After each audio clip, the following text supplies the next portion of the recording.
بسم اللہ الرحمن الرحیم طاسین میم یہ کتاب مبین کی آیات ہیں۔ ہم آپ کو موسیٰ اور فرعون کا واقعہ اہل ایمان کے لیے حقیقت کے مطابق سناتے ہیں۔ فرعون نے زمین میں سر اٹھا رکھا تھا اور اس کے باسیوں کو گروہوں میں تقسیم کر دیا تھا۔ ان میں سے ایک گروہ کو اس نے بے بس کر رکھا تھا، وہ ان کے بیٹوں کو ذبح کرتا اور ان کی بیٹیوں کو زندہ چھوڑتا تھا، اور وہ یقیناً فسادیوں میں سے تھا۔ اور ہم یہ ارادہ رکھتے ہیں کہ جنہیں زمین میں بے بس کر دیا گیا ہے ہم ان پر احسان کریں اور ہم انہیں پیشوا بنائیں اور ہم انہیں وارث بنائیں اور ہم زمین میں انہیں اقتدار دیں، اور ان کے ذریعے ہم فرعون اور حامان اور ان کے لشکروں کو وہ کچھ دکھا دیں جس کا انہیں ڈر تھا۔ اور ہم نے مادر موسیٰ کی طرف وحی بھیجی کہ انہیں دودھ پلائیں، اور جب ان کے بارے میں خوف محسوس کریں تو انہیں دریا میں ڈال دیں اور بالکل خوف اور رنج نہ کریں۔ ہم انہیں آپ کی طرف پلٹانے والے ہیں اور انہیں پیغمبروں میں سے بنانے والے ہیں۔ چنانچہ آل فرعون نے انہیں اٹھا لیا تاکہ وہ ان کے لیے دشمن اور باعث رنج بن جائیں۔ یقیناً فرعون اور حامان اور ان دونوں کے لشکر والے خطا کار تھے۔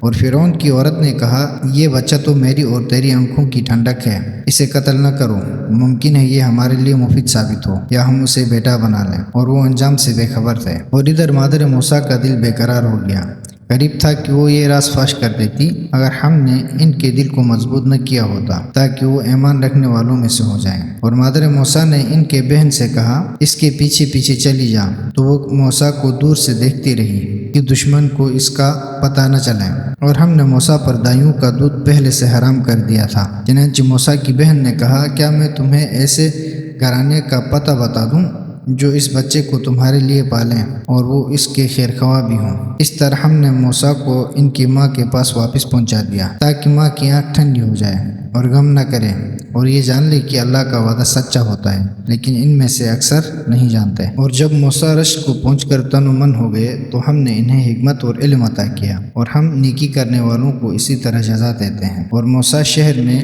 اس وقت داخل ہوئے جب شہر والے بے خبر تھے، بس وہاں دو آدمیوں کو لڑتے پایا، ایک ان کی قوم میں سے تھا، دوسرا ان کے دشمنوں میں سے تھا۔ تو جو ان کی قوم میں سے تھا اس نے اپنے دشمن کے مقابلے کے لیے موسیٰ کو مدد کے لیے پکارا، تو موسیٰ نے اس دوسرے کو گونسا مارا اور اس کا کام تمام کر دیا۔ پھر موسیٰ نے کہا، یہ تو شیطان کا کام ہو گیا، بے شک وہ سری گمراہ کن دشمن ہے۔ کہا، میرے رب، میں نے اپنے نفس پر ظلم کیا، بس مجھے معاف فرما۔ چنانچہ اللہ نے انہیں معاف کر دیا، یقیناً وہ بڑا معاف کرنے والا، رحم کرنے والا ہے۔ موسیٰ نے کہا، میرے رب، جس نعمت سے تو نے مجھے نوازا ہے اس کے باعث میں آئندہ کبھی بھی مجرموں کا پشت پناہ نہیں بنوں گا۔ موسیٰ صبح کے وقت شہر میں ڈرتے ہوئے اور خطر بھانپنے کی حالت میں تھے۔ اچانک دیکھا کہ جس نے کل مدد مانگی تھی وہ آج پھر اس سے فریاد کر رہا ہے کہ موسیٰ نے اس سے کہا، تو یقیناً سری گمراہ دشمن ہے۔ جب موسیٰ نے اس شخص پر ہاتھ ڈالنا چاہا جو ان دونوں کا دشمن تھا تو اس نے کہا، اے موسیٰ، کیا تم مجھے بھی اسی طرح قتل کر دینا چاہتے ہو جس طرح کل تم نے ایک شخص کو قتل کر دیا تھا؟ کیا تم زمین میں جابر بننا چاہتے ہو اور اصلاح کرنا نہیں چاہتے؟ شہر کے پرلے کنارے سے ایک شخص دوڑتا ہوا آیا، کہنے لگا، اے موسیٰ، دربار والے تیرے قتل کے مشورے کر رہے ہیں، بس یہاں سے نکل جا،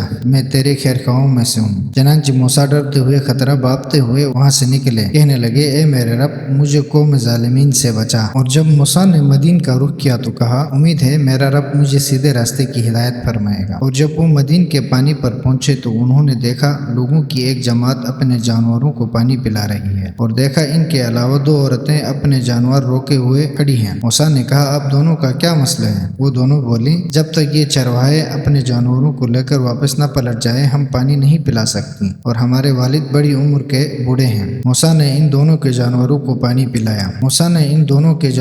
پانی پلایا، پھر سائے کی طرف ہٹ گئے اور کہا، میرے رب، جو خیر بھی تو مجھ پر نازل فرمائے میں اس کا محتاج ہوں۔ پھر ان دونوں لڑکیوں میں سے ایک حیا کے ساتھ چلتی ہوئی موسیٰ کے پاس آئی اور کہنے لگی، میرے والد آپ کو بلاتے ہیں تاکہ آپ نے جو ہمارے جانوروں کو پانی پلایا ہے آپ کو اس کی اجرت دیں۔ جب موسیٰ ان کے پاس آئے اور اپنا سارا قصہ انہیں سنایا تو وہ کہنے لگے، خوف نہ کرو، تم اب ظالموں سے بچ چکے ہو۔ ان دونوں میں سے ایک لڑکی نے کہا، اے ابا، اسے نوکر رکھ لیجئے، کیونکہ جسے آپ نوکر رکھنا چاہیں ان میں سے سب سے بہتر وہ ہے جو طاقتور امانت دار ہو۔ شعیب نے کہا، میں چاہتا ہوں کہ اپنی ان دو بیٹیوں میں سے ایک کا نکاح اس شرط پر تمہارے ساتھ کروں کہ تم 8 سال میری نوکری کرو، اور اگر تم 10 سال پورے کرو تو یہ تمہاری طرف سے احسان ہے اور میں تمہیں تکلیف میں ڈالنا نہیں چاہتا، انشاءاللہ تم مجھے صالحین میں پاؤ گے۔ موسیٰ نے کہا یہ میرے اور آپ کے درمیان وعدہ ہے، میں ان دونوں میں سے جو بھی مدت پوری کروں مجھ پر کوئی زیادتی نہیں ہے، اور جو کچھ ہم کہہ رہے ہیں اس پر اللہ کارساز ہے۔ پھر جب موسیٰ نے